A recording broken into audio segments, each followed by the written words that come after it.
Shalom Pak Bambang, saya mau izin bertanya, apakah Alkitab itu bisa dipercaya? Mohon pencerahannya. Dan mana Alkitab yang dipercaya? Seringkali ini juga menjadi bahan dari orang-orang yang mencari kelemahan iman Kristen. Padahal itu bukan kelemahan, itu kelebihan. Kenapa dianggap kelemahan? Karena Kristen mewarisi sejarah yang sangat panjang. Mau disamakan dengan satu agama yang muncul dari satu zaman, ya tidak sama. Nah, itu termasuk bentuk keterjebakan kita. Saya alihkan pembicaraannya supaya dia lebih berpikir mendalam. Jadi Alkitabnya saja nggak sama, Katolik, Protestan, Ortodok nggak sama. Saya bilang siapa yang bilang nggak sama? Di seluruh dunia ini gereja Katolik, gereja Ortodok, gereja Protestan, Alkitabnya sama, 27 kitab dari Matius sampai Wahyu nggak beda. Loh, perjanjian lama itu kan Yahudi sebelum Kristen itu, saya bilang itu. Itu paham yang saya maksud? Kristen hanya mewarisi Yahudi dan Yahudi itu sektenya banyak. Sekte yang bertahan ini hanya sekte Parisi sekarang ini, yang bermetamorfose menjadi aliran Yahudi Rabbinik. Ada orang Yahudi lain, orang Yahudi Esseni di Laut Mati mengenal kitab Yesus bin Sirak dan sebagainya ditemukan di naskah-naskah Laut Mati, ya kan? Itu contoh itu saya bilang. Nah, sekte Yahudi itu pada waktu zaman Yesus itu kitab suci kita itu kanonnya belum tertutup. Karena kanonisasi Yahudi itu baru dilakukan setelah zaman Kristen, yaitu pada pertemuan atau konsili di kota Yabne atau Yamnia. Itu tahun 90 Masehi. Nah, Kristen itu kalau kita lihat dalam Kisah Rasul pasal 6 ayat 1. Di Yerusalem saja ada dua kelompok, apalagi yang di luar Yerusalem. Orang-orang Yahudi yang berbahasa Yunani dan orang Ibrani. Siapakah orang Yahudi yang berbahasa Yunani? Mereka yang datang dari Alexandria, orang yang datang dari Siprus, mereka yang datang dari Asia Kecil. Setiap 3 tahun sekali mereka selalu datang ke Yerusalem, mereka bahasanya Yunani. Nah, Alkitab dalam bahasa Yunani yang dikenal itu namanya Septuaginta. Itu Alkitab orang-orang Yahudi perantauan itu loh. Itu Septuaginta, di mana di dalamnya ada kitab Yesus bin Sirak, Makabe, 1-2 Makabe, kebijakan Salomo, memang ada itu. Katolik mewarisi Alkitab dari kaum diaspora ini sama Ortodok. Hanya Ortodok memelihara langsung teks yang namanya Septuaginta. Katolik mengambil Septuaginta yang sudah diterjemahkan oleh Hieronymus, namanya Vulgata Latin. Makanya kalau itu era dulu ya, era sebelum era ekumene itu. Orang Katolik menuduh Protestan ngurang-ngurangi kitab. Ganti Protestan menuduh Katolik menambah-nambahi kitab, lalu dikaitkan dengan Wahyu pasal 22. Sekarang tidak ada lagi yang seperti itu. Buktinya apa? Lembaga Alkitab sudah menerbitkan kedua-duanya. Ini kan terbitan Lembaga Alkitab. Lembaga Alkitab Indonesia, Alkitab Deuterokanonika. Di sini ada Konferensi Wali Agung Gereja Indonesia KWI. Jadi yang 66 kitab ini yang kita tulis kemarin ya, itu kanon Ibrani. Ya, kanon Ibrani. Dari Kejadian sampai Maleaki. Kenapa Maleaki sebagai kitab terakhir? Ini pun urutannya juga tidak sama dengan teks aslinya. Urutan aslinya itu yang terakhir itu Tawarik. Maleakinya dari agak tengah. Karena urutan Yahudi itu begini. Tanak. Jadi kitab perjanjian lama kita yang satu ini diwarisi Yahudi dan Kristen. Orang Yahudi tidak percaya Yesus pun Alkitabnya perjanjian lama yang namanya Tanak itu. Tanak itu Torah, Nevim, Ketubim. Torah itu terdiri dari Bereshit, Elesemot, Wajikra, Bamidbar, Devarim, Kejadian, Keluaran, Imamat, Bilangan, Ulangan. Kemudian Nebiim, nabi-nabi. Nebim itu terdiri dari Nebim Risonim, Nebim Akarunim. Nabi-nabi awal, nabi-nabi akhir. Dan nabi-nabi akhir itu dibagi lagi menjadi nabi-nabi besar, nabi-nabi kecil. Nabi besar itu yang Yesaya, Yeremia, Yeskiel, yang kecil-kecil itu 12 nabi itu persis sama. Yang terakhir itu Ketuvim. Ketuvim itu diawali dari Tehilim, Misele atau Mazmur, Amsal, terakhir Tawarik. Nah, Maleaki di tengah-tengah yang tadi nabi-nabi kecil tadi gitu loh. Urutan Indonesia ini diambil dari urutan Septuaginta tanpa Deuterokanonika, bukan urutan Ibrani. Makanya kalau Bapak Ibu membeli Alkitab bahasa Ibrani Indonesia terbitan Lai, jangan kaget. Itu ada dua, Ibrani Indonesia. Tapi urutan kitab yang terakhirnya adalah kitab Maleaki. Itu urutan aslinya menurut Tanak. Nah, kalau ini urutan Septuaginta setelah dipisahkan Deuterokanonika, ya. Makanya kalau pendekatan sekarang tidak seperti zaman dulu. Orang misalnya salah satu argumentasi dari kalangan Protestan, kita tidak bisa menerima kitab-kitab itu karena tidak pernah dikutip oleh Yesus gitu misalnya. Karena pada zaman Yesus kitab itu masih dalam proses pembentukan. Ya misalnya, belum semua mengenal yang namanya buku yang namanya Makabe. Tetapi yang tercatat dalam Makabe itu sampai sekarang dipraktekkan orang Yahudi. Juga dihadiri oleh Yesus dalam perayaan. Jadi kalau Yesus mengutip langsung dari Makabe tidak. Seperti yang dikatakan, seperti yang tertulis dalam kitab Nabi, tidak pernah ada. Tapi kalau Yesus menyuarakan hikmat yang ditulis oleh kitab Deuteronomi, ya. Misalnya, marilah padaku hai kamu yang letih lesu dan berbeban berat. Itu gaung dari buku yang namanya Yesua ben Sirak. Kitab Ibrani bukan kutipan langsung.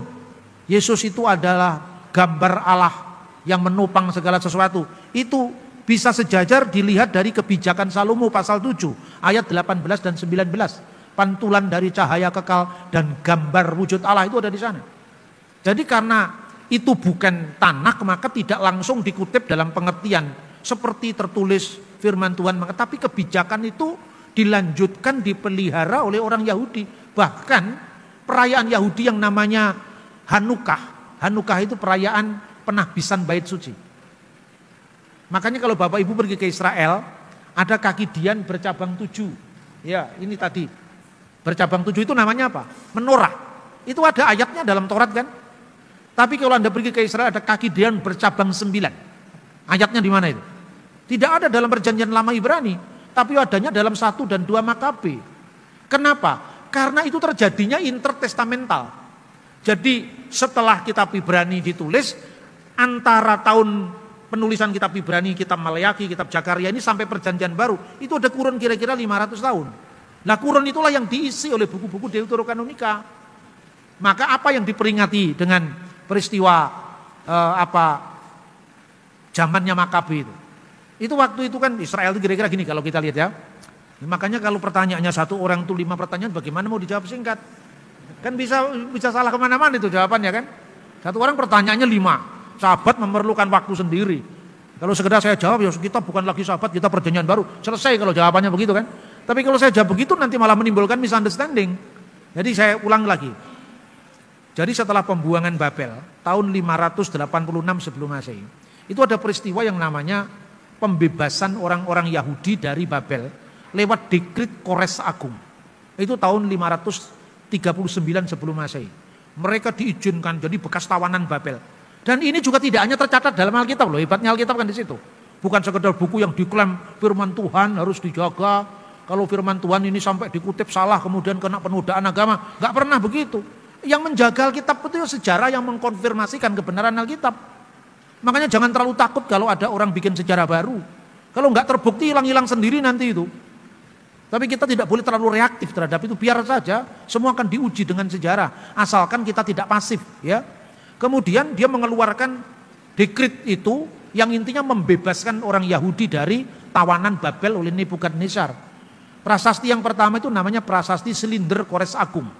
Pada baris ke-33 itu menyatakan informasi yang sama dengan kitab Esra dan kitab Nehemia, bahwa mereka diizinkan pulang ke rumah, ke wilayah negeri mereka masing-masing, dan difasilitasi untuk membangun bait suci bagi rumah ibadat masing-masing. Itu hak asasi manusia pertama di dunia itu, Kores Agung itu. Lalu orang Yahudi masuklah kemudian ke zaman Esther, zamannya Mordekai, itu zaman Persia. Masih tercatat dalam buku Esther kan. Tapi begitu Israel jatuh ke tangan yang namanya Alexander Agung, nggak tercatat lagi di sini kan. Di Alkitab Perjanjian Lama Ibrani, tapi tercatatnya di Deuterokanonika. Daniel menubuatkan tentang 2 kerajaan, kerajaan utara dan kerajaan selatan. Itu kerajaan yang dimaksud itu adalah ketika Alexander Agung terpecah. Alexandria dikuasai dinasti Ptolemeus dan satunya Antioquia, Syria dikuasai oleh dinasti Seleukid. Nah, itulah masa di mana kitab Yesua ben Sirak ditulis. Masa hikmat itu. Hubungan Yahudi dengan bukan Yahudi itu berjalan sangat baik, makanya muncullah Septuaginta diterjemahkan di sana. Karena apa? Mereka tidak keberatan dengan bahasa Yunani. Nah, menjadi masalah tahun 157 sebelum Masehi. ketika 167 sebelum Masehi. Ketika apa? Raja Seleukid yang namanya Antiochus IV Epiphanes itu menajiskan bait suci. Orang Yahudi itu dilarang sunat, dilarang merayakan Sabat, dilarang mereka kalau ketahuan merayakan Sabat atau menyunat anaknya mereka dianiaya, lalu diletakkan patung Zeus dan Dionysius di bait Allah. Itu yang membuat orang Yahudi benar-benar tersinggung, marah, dan akhirnya melahirkan pemberontakan anak-anak imam besar Matatias. Anak-anak imam besar Matatias itulah yang dikenal dengan dinasti Hasmonaim atau dinasti Makabe. Kata Makabe yang tercatat dalam dalam kitab Deuterokanonika 1 dan 2 Makabe itu asalnya dari kitab Keluaran pasal 15. Mika muka ba'elim Adonai. Siapakah yang seperti engkau di antara para ilah ya Tuhan, makanya Mika muka ba'elim Adonai disingkat Makabe. Lah itulah yang menceritakan perang antara Makabe dengan orang Yunani. Perang itu tidak berimbang. Tapi karena orang Yahudi melakukan politik gerilya kayak perang Diponegoro itu, mereka lebih tahu medan, Tuhan pun memberi mujizat. Kelompok yang tidak seberapa besar pun menang dengan Yunani. Akhirnya bait Allah ditahbiskan. Kapan bait Allah ditahbiskan? Tanggal 25 bulan Ibrani ke-9 Kislev. Dan ketika pentahbisan bait suci itu, kalau menurut versi Yahudi ini, menorah itu hanya tahan untuk 8 hari perayaan.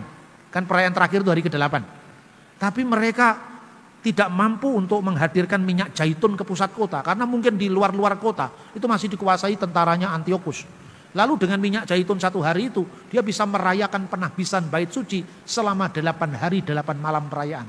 Lalu mereka berpikir dari manakah api yang minyak yang menyalakan api yang 8 ini? Dari Tuhan, karena itu mujizat. Makanya di sini ada 4. Di sini ada 4, tengahnya paling tinggi. Itu namanya Syamas. Ya, yang menyalakan keempat yang lain ini. Inilah yang diperingati oleh orang Yahudi sekarang. Jadi kalau banyak orang yang datang ke Israel tanya kepada saya, Pak, kenapa ada 2 kaki dian? Ada kaki dian 7, ada kaki dian bercabang 9. Yang 9 itu memperingati peristiwa Makabe. Di mana itu tercatat? Ya nggak tercatat di Alkitab Ibrani. Wong kejadiannya baru tahun 152 sebelum Masehi. Lah kejadian-kejadian yang tidak tercatat antara 500 tahun sebelum perjanjian baru itu yang dicatat di buku ini. Jadi itu buku sejarah kalau tidak mau mengakui. Jadi kanon yang enggak buku sejarah. Makanya Profesor Bumendal dalam bukunya yang berjudul Pengantar Perjanjian Lama yang diterbitkan oleh BPK Gunung Mulia mengatakan kalau orang Protestan tidak menyebut buku ini sebagai kanon karena mengikuti kanon Yahudi yang di Yamnia tadi, kanon Yahudi yang di Tanah Suci yang dibuat pun setelah zamannya Yesus, maka disebut di situ sebagai devotional book. Buku-buku sejarah yang membangun kerohanian. Tapi kalau orang Katolik menyebutnya kanon, tapi disebutnya kanon kedua. Kanon pertamanya sama, Protokanonika 66 kitab yang kemarin kita tulis. Jadi kalau Anda belajar kepada Romo-Romo Katolik yang namanya kanon yang disebut kitab Ibrani, ya kitabnya 66 sama. Tapi karena sejarahnya tidak hanya mencakup 500 tahun sebelum zaman Yesus yang kosong tadi, isinya ini maka disebut kanon, tapi kanon kedua. Deuterokanon. Nah teman-teman yang suka usil ngurusi Alkitab itu, saya bilang mana yang beda? Sama 27 kitab. Lah itu Deuterokanonika. Deuterokanonika kan kanon kedua. Kanon pertamanya kan sama, Protokanonika 66 kitab. Soal Protestan tidak menyebut kanon tapi menghormati buku itu. Intinya kan begitu saudara-saudara. Nah kemudian teman-teman ini masih aja usil nanya, lu kok kitab suci kok ada kanon pertama, kanon kedua? Nah kamu juga punya hadis, ada hadis Sokeh, ada hadis Hasan. Sama juga ada tingkatannya. Ya jawaban gampang-gampangan itu. Supaya orang tidak selalu aja ngurusi agama lain. Tapi kekristenan jangan kemudian mau diadu domba dengan itu. Karena apa? Lembaga Alkitab ini loh contohnya. Lembaga Alkitab menerbitkan dua-duanya. Ini prestasi oikumene yang patut disyukuri yang luar biasa. Yang dilakukan lembaga Alkitab di Indonesia. Di Mesir masih terpisah ini. Jadi yang namanya Deuterokanonika itu diterbitkan sendiri oleh gereja ortodok, kanon kedua itu. Tapi yang diterbitkan oleh lembaga Alkitab Mesir hanya 66 kitab. Di Indonesia dua-duanya diterbitkan lembaga Alkitab Indonesia loh. Yang notabene kebanyakan teolog Protestan menerjemahkan. Ini luar biasa. Jadi sekarang ini adalah era oikumene, bukan lagi era asal beda dengan sesamanya tadi. Spirit itu yang saya bawa kemana-mana. Ut omnes unum sin, agar mereka semua menjadi satu.